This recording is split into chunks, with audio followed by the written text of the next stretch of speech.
Warning: some contents may be disturbing. Viewer discretion is advised.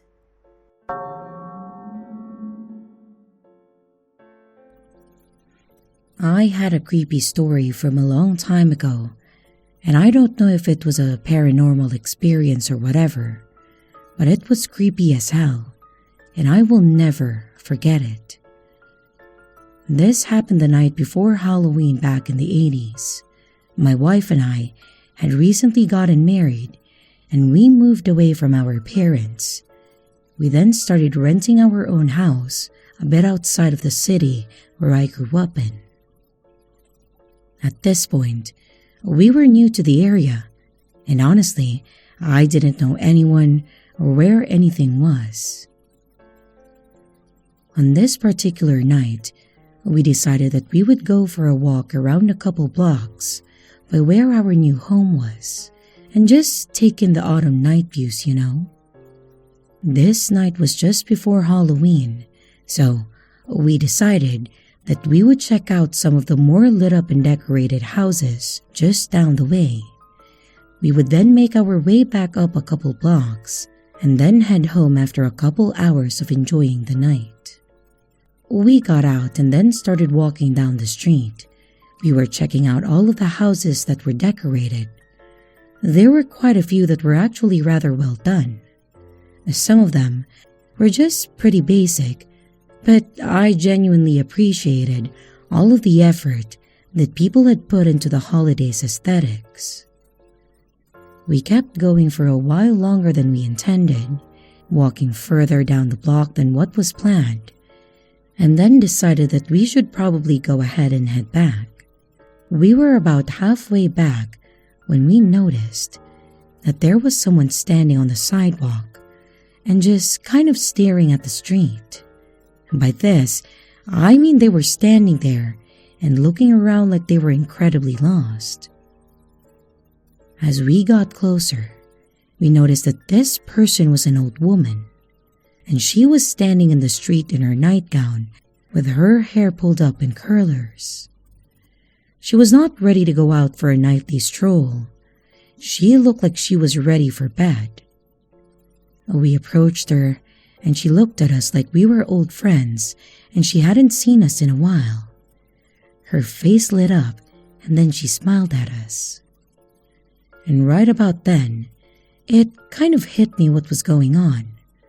This poor woman wasn't all there, and she had likely wandered out of her home and wasn't sure how to get back. I asked her if she was okay or if she needed help, and she just kind of smiled and nodded at us. I paused for a moment and I looked around, but then I realized that one of the houses on the street had the front door open and no Halloween decorations on it. I asked her which house was hers and if we could help her get back home. But once again, she just smiled and nodded, and then she sort of just pointed to the house with the open door. I smiled back and I said, "Let's get you back inside, ma'am. It's too cold out here to be wearing a nightgown." And once again, she just gave the happiest grin and then nodded. My wife and I walked her over to the house that we assumed that she had come out of. This whole time, we were just talking to her, asking her questions, and just making some idle chit-chat to keep her going. She didn't say anything to us in response, and just smiled and nodded. We got her to the door and looked in, and the house looked like it was furnished for someone her age. There were pictures all over the wall, an older TV set, a coffee table covered in magazines, and an older rocking chair. Basically the works. We helped her inside and then told her to have a nice evening, shutting the door as we left. As we were leaving, I thought that maybe we should alert one of the neighbors just in case she was being looked for, or in case that they needed to call someone in the family just to check on her, so we did. When the neighbor answered, I told her that the old lady next door had been out in the street and that we helped her get back inside, and that they should try to get a hold of someone that knew her, just in case she tried to do it again. As I was explaining this, the man gave me a seriously confused look. He asked which house I was referring to, and I told him the one to the left without decorations. He then asked me what old lady I was talking about, and I tried to reiterate the whole thing and explain that it was a nice old lady with longer hair up in curlers, and that she was out in the road. That's when he drops a bombshell on me and says that no one lives in the house next door, and that the house had been empty for several months. I reassured them that that was not the case, and we had just helped the old woman inside and that the house was furnished. He then told me that the house was condemned due to the state the previous tenant left it in, and that the only old woman that lived there died almost half a year ago. I was a bit creeped out by this, but I just told him all right, and we decided to walk away from the situation. After that confusing exchange, the wife and I actually walked back over to the house, and I checked the door. It was locked. When we went to look in the windows, I was honestly horrified. The inside of the house was stark and looked decrepit. There was trash everywhere, and the walls were covered in mold, and it was rather clear that there was nobody living there at that time, and no one had for a while. I'm convinced that my wife and I experienced some sort of paranormal rift, or maybe some kind of glitch in the matrix, I guess. I'm honestly not sure. All I know is that my wife and I helped an old lady that apparently never existed into a home that looked lovely and inviting when we saw the inside, but then turned into a derelict and empty shell of a house. Either way, that was an incredibly terrifying, neighborhood-warming gift.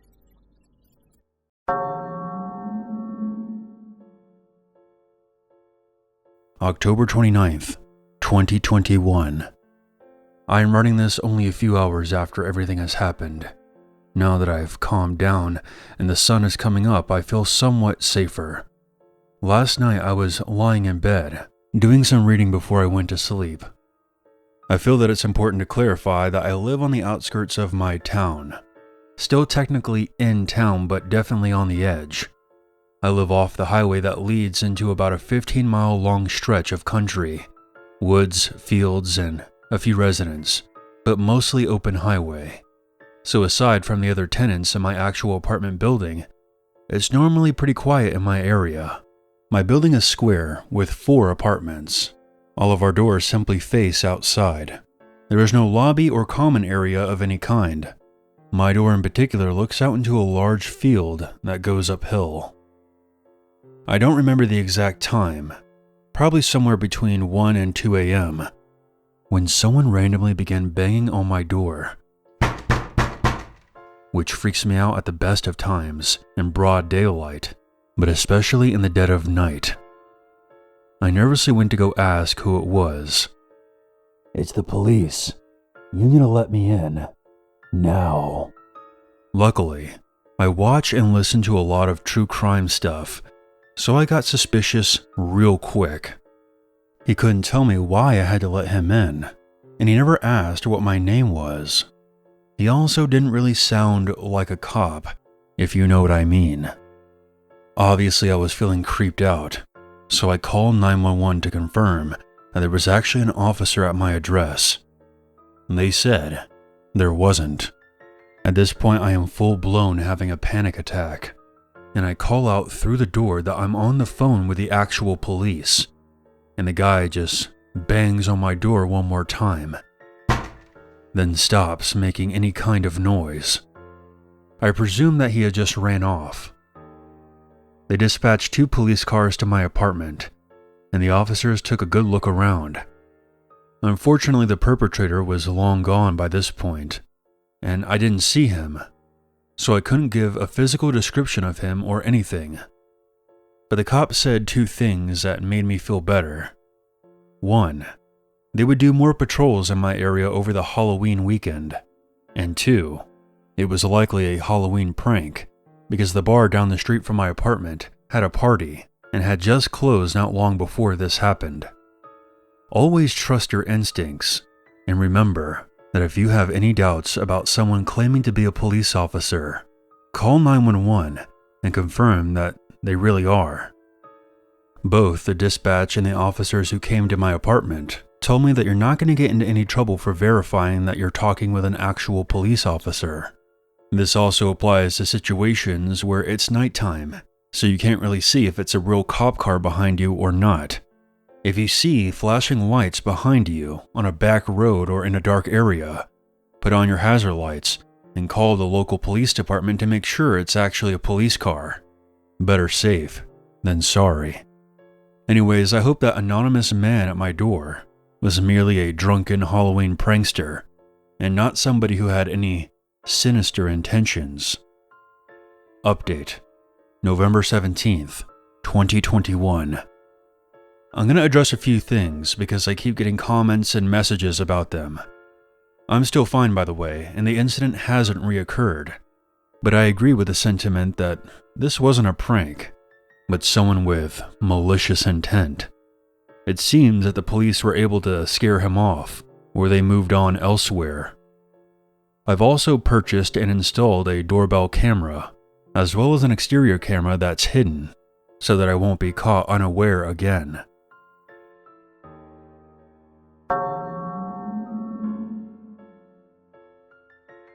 Hi. Okay, so I've been going trick-or-treating since I was a little kid. It's something I love doing, and it's one of my happiest childhood memories. I lived in one of the few suburbs in Australia that really got into Halloween and trick-or-treating, so I was getting lucky to be able to go when I was young without being told people weren't interested. I still go, but technically I'm taking my younger siblings out, and I keep an eye on them to make sure they don't get in trouble. My parents don't like the idea of kids being constantly watched or overprotected and wanted us to grow up without needing constant supervision. That being said, they didn't want my younger siblings to be unsupervised. I was about 17 or 18 at the time when this happened. Anyway, about Halloween, I guess you could say that I'm a big kid at heart. I took my two siblings, Jake, who was 8, and Nala, who was 6. I was also roped into taking Nala's best friend, Stacy, and Jake's best friend, Thomas. I don't mind. I've known the kids since they were really young, and it would give me some time with my girlfriend, Sarah. I didn't bother to dress up, but Sarah brought some fake fangs in order to be a vampire. She and I held hands and talked while the kids would run in front, but we told them to always stay in view. They did, mostly. There were plenty of other kids and families around walking trying to get lollies.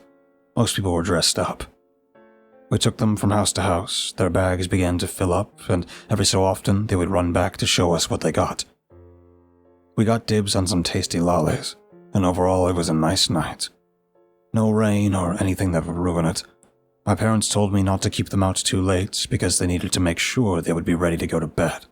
Tomorrow was a school night, so she understandably didn't want them to be tired. A lot of people would make little goodie bags filled with lollies and any extras to give to the kids, mainly to stop one greedy little shit from taking a massive handful and not leaving any for anyone else. It was what my parents did too. I only mentioned it because it is relevant for later on. The streetlights were on and it was darker than I wanted it to be. I herded up the kids and began to walk home. My girlfriend and I listened as my siblings both excitedly told me about how much they got, what compliments they received, and what other awesome costumes they saw. They were already talking about what they wanted to wear next year. By this point, I already began to mentally drain out their conversation. It was pretty cute, and I dropped my girlfriend off and the other kids off at their homes, stayed for a bit for a chat with their parents, and walked my siblings home. I stayed out late, and I received a text message telling me to come home. My parents weren't happy with me, and told me to bring them home now. I guess you could say that I lost track of time. My younger siblings and I began to walk quickly back home. I jokingly said it was time for them to pay up, and reached into their bags to take some out. The price of taking them out I reached in and opened their bags to their half-assed whining. I pulled out one of the small goodie bags and opened it up, expecting to see something tasty. I was confused by what I saw there were empty wrappers. Okay, kind of mean, but a trick. Pretty harmless. My siblings ran into the house, screaming happily about what they received, while I stopped on the front steps, tipped out the contents of the bag, and saw a rusty razor blade, and held it in my hand for a few moments. There was also a rock, a dried piece of broccoli or something. I didn't care about the random extras. Without the rusty razor blade, it would have been kind of funny. But the rusty razor blade, I was completely taken by surprise by this. I could have cut my hand when I reached in, and figured that was their plan too. I would have needed a tetanus shot if it hurt me. I've heard rumors and old wives' tales of people trying to pamper with lollies, but I never believed it. I asked brother which house this one came from. He couldn't remember.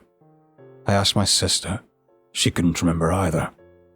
I told my mom about it, and she called her friends to warn them.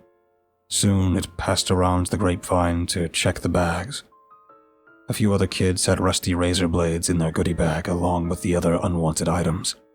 Fortunately, it wasn't anything more dangerous than that. None of the kids could remember what house they went to. There were so many, and keep in mind, these were all our neighbors and people we've known for a long time.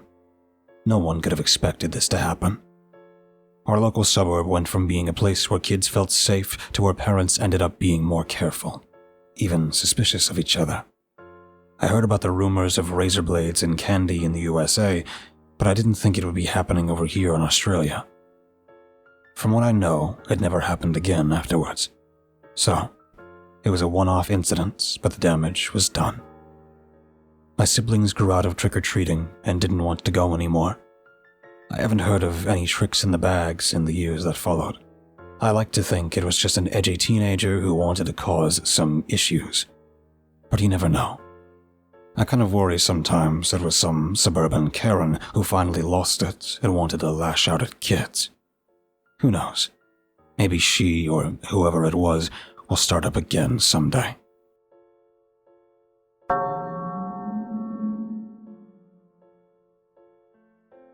Halloween is Evil. Written by I-hate-cabbages and narrated by Lady Spookaria. I used to absolutely love Halloween.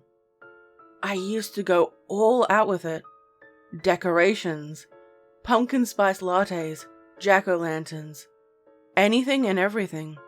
I would dress up and welcome trick-or-treaters to my home. Mini Halloween parties, absolutely everything you can think of. I dress up as different characters every year. My favorite was Morticia from the Addams Family. It was my favorite holiday. It all changed during 2020, and I know that was a difficult year for most people. I'm not going to explain why because we all know what that year brought us. It wasn't a good one. My town has never responded well to the government telling us what to do. No one wanted to obey the restrictions. So, people had Halloween parties at their houses, and I was no exception. I wanted something fun that my children, partner, and our close family and friends could enjoy. Something to take our minds off the restrictions, and we could all have fun. What I didn't know was this would be the most dangerous day to try something like this. Anyway, I couldn't get into it as I did previously. But all the decorations and tasty treats were ready to enjoy. The guests started to arrive. At least a couple of them did. Some of them didn't want to risk getting infected, and I understand why. The kids all needed time to rest and needed time to ease their sugar highs. The adults started drinking and chatting about life when a friend brought out an Ouija board. We fooled around with one years ago when we were all in college. We had been drinking and were having a great time. I'm pretty sure one of my friends was faking it, but it didn't matter. We were having fun. And apparently we made contact with a ghost called Herbert the Pervert. And Herbert was a ghost in our dorm who liked to watch us, and we joked about it being a pervert ghost. Hence the name. It was hilarious at the time. We made jokes about Herbert the Pervert and had to explain it to our partners. We all laughed about it. We asked if anyone was there with us. No response. We asked if anyone wanted to talk with us. No response. It was incredibly underwhelming, but it was part of the fun. None of us expected it to actually work. We joked it was Herbert and he was scared to talk to us again. Unprompted this time. It started to spell out the letters H-A-T-E. So, hate. We didn't realize the danger we were in. One of my friends started asking who it was, and there was no response, and we spent time accusing each other of cheating. Naturally, we thought it was one of us pulling a prank. I asked it, "Do you like us?" It said, N-O. No. This caused us to burst into loud, obnoxious drunken laughter, and I think it ended up annoying whatever it was. An ornament fell off the unit. There was no logical reason for it. No earthquake, and no one was staying close enough to knock it off. I put the ornament up there myself, and it was nowhere near the edge. I don't know if this was a warning or a threat of what was to come.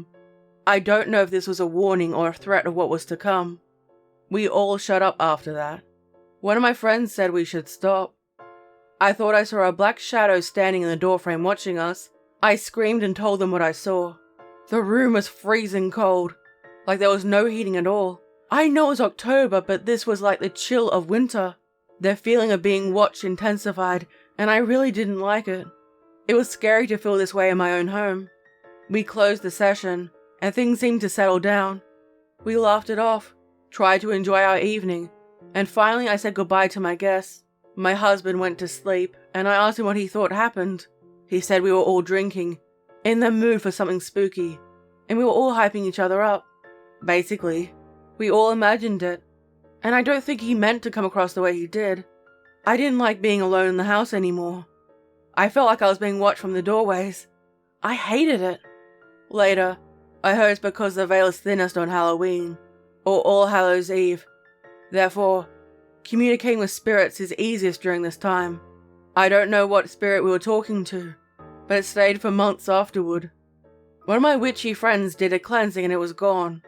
She said we didn't close the session properly, so the spirit didn't leave and it chose to stay here. I guess you could say this is a cautionary tale about Ouija board as well as Halloween.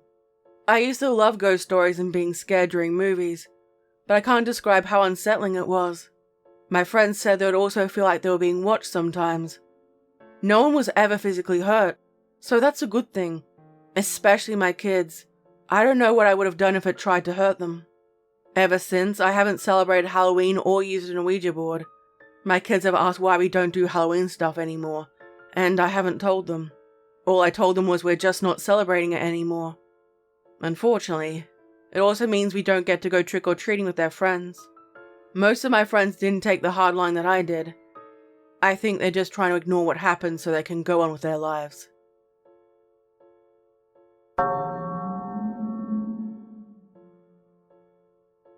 It was October 31st, Halloween. At the time, my parents were still together, and they hadn't quite divorced yet.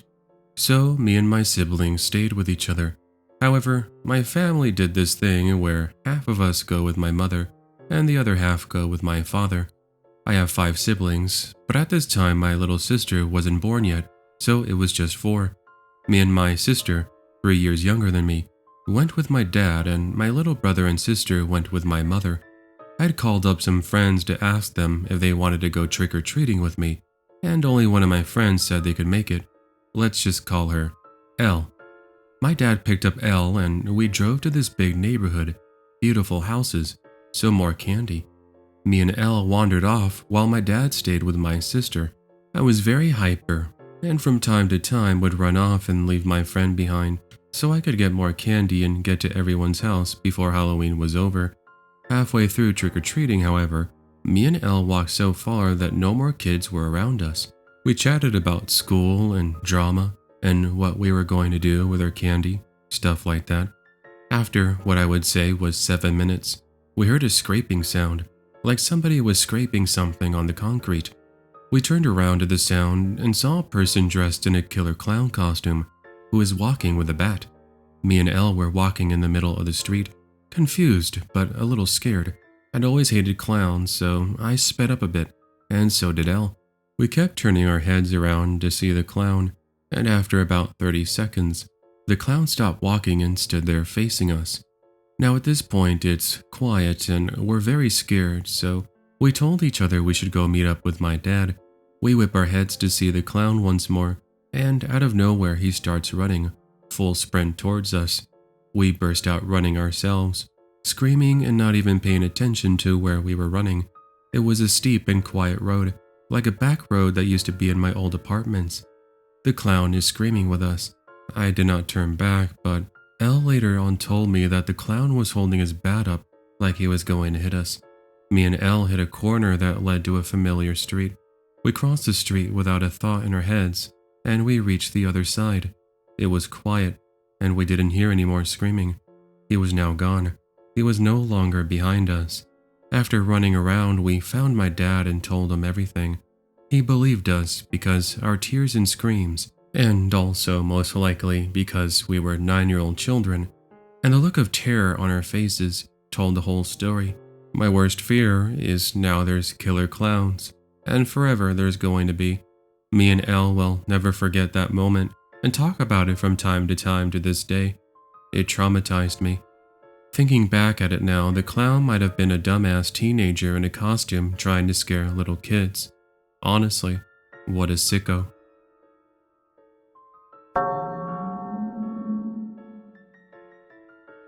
This happened last October when I was on my way home from a drinking night with my work colleagues. I caught the last train home and I arrived at my station as it came up to 1 a.m. It was Halloween, something I didn't particularly care about since we don't really do much for it here in Japan. I live in quite a rural area, so the station was empty, or so I thought. As I walked down towards the ticket gate, I saw a woman in a costume. A bit too old to be a trick-or-treater, I thought, as I drew closer to her. She was wearing a witch costume. She looked as if she was waiting for someone. At the moment I passed her, she abruptly called out to me, "Where do you live?" I continued walking. It was surreal. I just looked over my shoulder. She was stood there, staring at me. She had long, dark, messy hair, and I remember at the time only one of her eyes were visible through her hair. Yeah, that freaked me out. It was really bright in the underground station, but she seemed to bring a bit of darkness to it. I don't know how else to explain it, but it felt like there was a light out above her head, where there wasn't. Don't get involved, don't respond, I told myself, as I upped my pace and headed out the exit. It takes about 15 minutes to get home from the station on foot, and at that time of night in my rural area, I knew there would be no one on the streets. It made me a little nervous. While I was walking home, I heard a dog howling, and my footsteps seemed to echo behind me. I kept looking over my shoulder. I turned a corner to see someone stood underneath a streetlight. The silhouette of a woman. I wanted to pass by quickly. Something was really off about tonight. First time I've ever been worried on Halloween. "Where do you live?" a familiar voice asked. Shivers raced up and down my spine. It was the woman in the Halloween costume from the station. I looked back, and she took a step towards me, and I just bolted. I ran, checking over my shoulder, as fast as I could. I ran out of breath and got a stitch. Too many goddamn beers. I had to stop.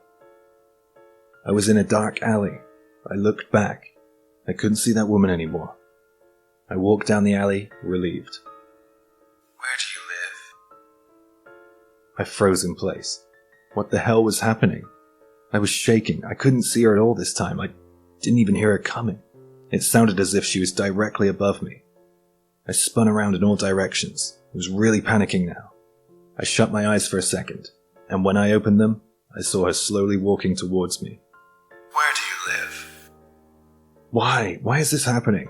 My legs were trembling, even though I was still drunk. I've never felt like that before or since. I didn't know what to do. She wouldn't leave me alone, and if I walked home, she would surely follow me. So I just pointed to a random house across the street from the alley and blurted out, "There! I live there!" The woman in the costume turned her head slowly towards the house I was pointing at, and then smiled. She looked back at me one last time, still smiling, and then back towards the house. With the strange woman distracted, I took my opportunity and ran for it again. I looked over my shoulder to see if she was following me, but she was stood still, staring at the house I pointed at.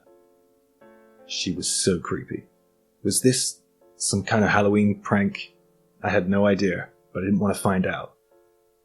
I got home and I triple-checked all the doors and windows were locked. I stayed up half the night, watching from the window to see if the woman was out there, but I didn't see her. Time went by, but I couldn't forget about this strange experience. I can't really remember her face. My memory's a little bit hazy. I got shivers every now and then when I thought about that night. A few weeks after the incident, on a Sunday, I was taking a walk with my daughter in the neighborhood, and I noticed a moving truck. The truck was parked outside the house I pointed at. "Where do you live?" I remembered that woman's voice, and I shuddered. I thought to myself at the time, it's a coincidence. The people who live there are just moving out, but I wondered if something happened to them that made them want to move out. The owners of the house came out holding boxes. They looked exhausted and miserable.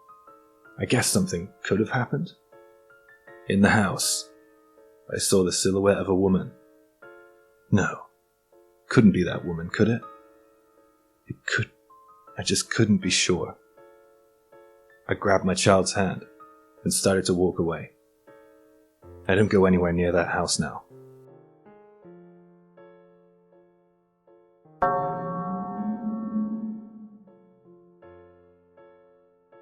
Back in high school, my buddy Jake and I considered ourselves goths and were super edgy. One Halloween night, we were bored and decided to do something spare of the moment. Jake had an old Ouija board, so we decided to go to the old cemetery and try it out. We'd heard the cemetery was haunted, but we didn't really believe in all that spooky stuff. We met up at dusk, sneaking through the graveyard gates. The air was chilly and the moon cast eerie shadows. A perfect setting for a Halloween adventure. We placed the Ouija board on a flat tombstone. Jake was excited, grinning like a fool. We put our fingers on the planchette, and I asked, "Is there anyone here who would like to communicate with us?" To our shock, the planchette started to shakily move. It moved to yes. We figured the other was pranking, but we both swore we weren't. If there's really someone with us, please give us a sign. The planchette started to move again. It spelled out H-E-L-L-O. And then a small pebble audibly clattered off a nearby tombstone. That sent shivers down our spines. Jake then asked, "Who are you? Could you tell us your name?" The planchette spelled out S-A-M-U-E-L. We didn't know any Samuel. The graveyard felt different, heavy, like we were being watched. It may have been my imagination, but I was sure it felt colder, and the air was heavier to breathe. Curiosity got the best of us, so we kept asking questions. Samuel knew things he shouldn't, like my grandmother's name who had passed away, and Jake's mother's maiden name. Fear crept in, but we kept going. Then, things got darker. Samuel spelled out G-E-T-O-U-T. Get out. We were taken aback, but also stubborn. We asked why. It responded with D-A-N-G-E-R. Danger. Just then, the air went icy, and shadows seemed to come alive. We heard whispers and footsteps all around us, but no one was there. The weird thing was the whispers were seemingly in our ears at times, like someone was whispering into them, even though we were the only two there. Jake was freaked out, and so was I. We tried to end the session, but the planchette wouldn't move. Panic set in, our hearts racing. It spelt F-O-L-L-O. O-W. We didn't want to, but we had no choice. We grabbed the board and ran. The atmosphere was suffocating, and the shadows chased us. It felt like they were right behind us, trying to grab us. As we dashed through the graveyard, we heard a wailing sound, like a ghostly cry. We didn't look back. We were too terrified to see what was pursuing us. Finally, we reached the gates, and as we crossed, we heard a loud thud. We glanced back, and there at the entrance was a figure, misty and ethereal. We screamed and bolted. We didn't stop running until we reached Jake's house, hearts pounding, breathless. Back then, we weren't the athletic type, so I vomited a little bit from the overexertion. We knew that we had narrowly escaped something. That Halloween taught us a lesson. Some things are better left untouched, whether you believe in them or not. We don't talk about it much these days. I'll never forget that ghostly chase in the old graveyard.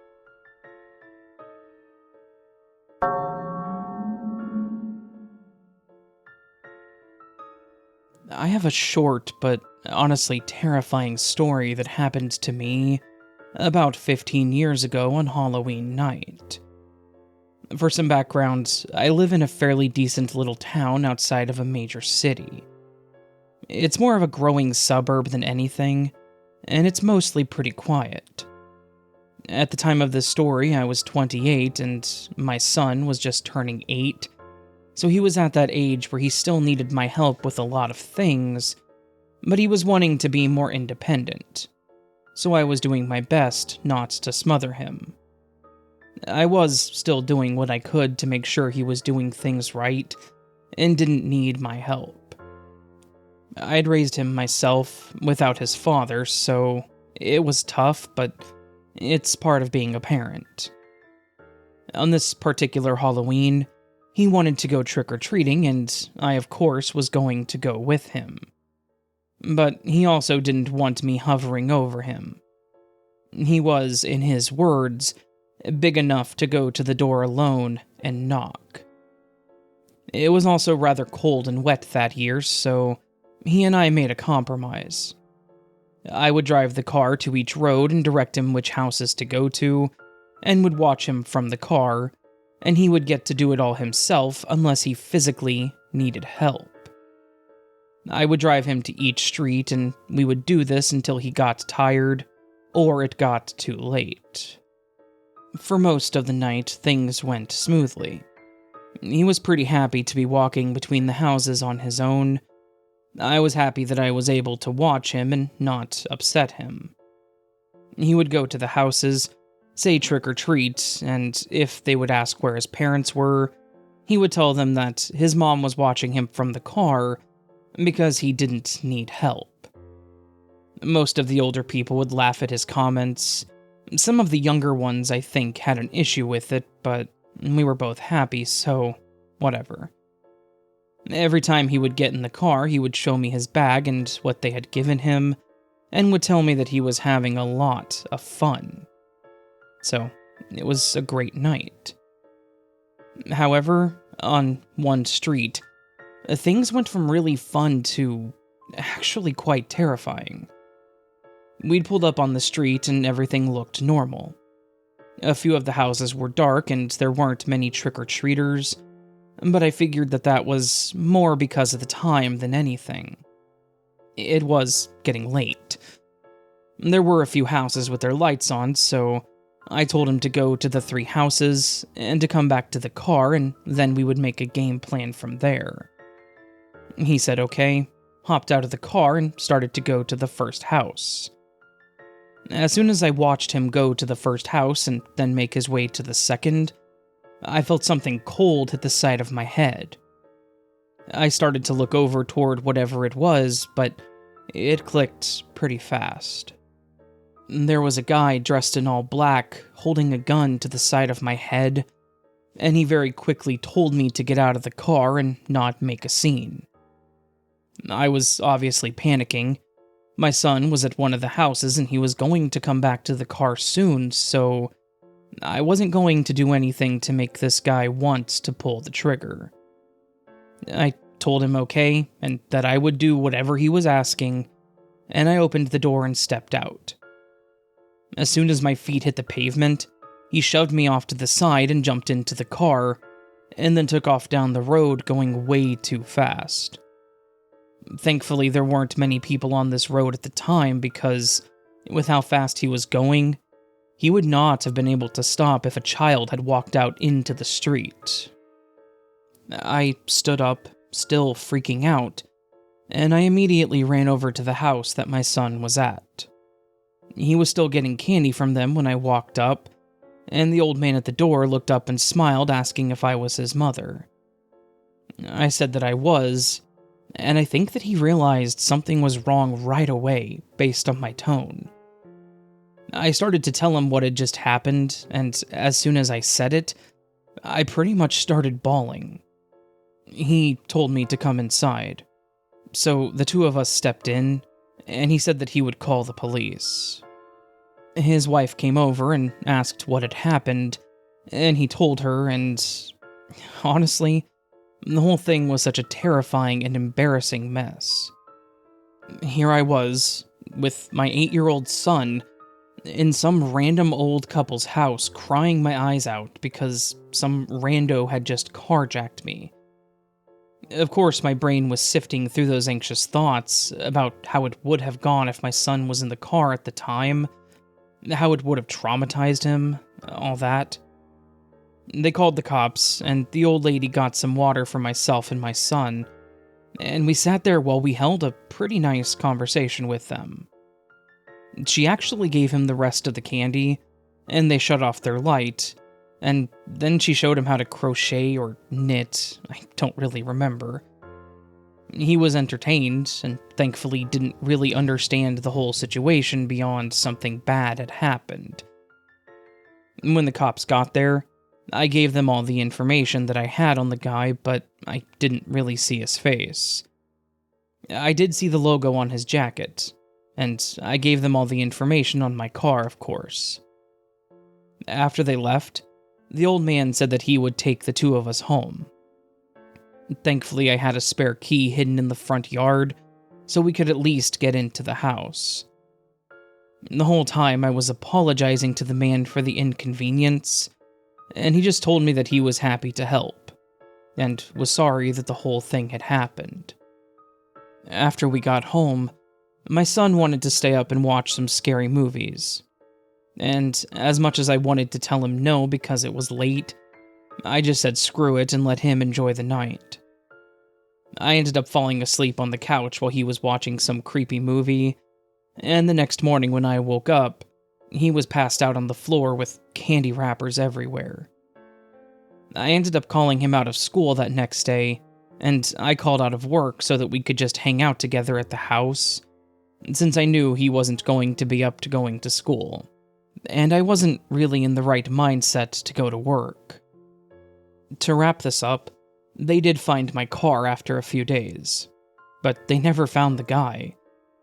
The car was abandoned on the side of the highway after he had blown a tire, and one of the wheels was pretty messed up. But, thankfully, somehow, there wasn't any damage that couldn't be repaired. It was expensive, sure, but thankfully my parents were able to help me. I can't imagine how stressful it would have been if they couldn't have. When he got a bit older, I did finally explain to him what actually happened, mostly because I've always tried to be open with him. He didn't really remember that night, so at least I know that he wasn't traumatized by the whole thing. For me, however, that was the most terrifying Halloween I had ever had, and it's probably the scariest thing to happen to me personally. We did go trick-or-treating for a couple of years after that, but we stuck to our block. So, to everyone out there, stay diligent, and make sure that you don't let anyone sneak up on you like I did. Halloween is supposed to be a fun night, so make sure that you're staying safe out there, so that everyone can enjoy the holidays' festivities. And here's the riddle for this video.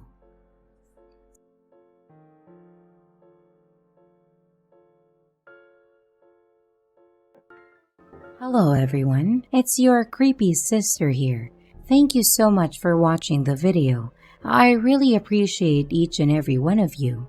But I would also like to thank my amazing patrons, my top tippers, and my dearest channel members. Thank you very, very much. I really appreciate it with all of my heart. If you want to support the channel further, you could also choose to become a patron, a tipper, or a channel member. But remember, it's appreciated, but never a requirement. I would also like to announce that we have merch now. The link is in the description of the video, along with all my other social media links, like my Discord server, Twitter, Instagram, and others. You can connect with me and send your stories there. And don't forget to like and subscribe if you haven't yet, and comments are highly appreciated. And remember, your fear feeds me.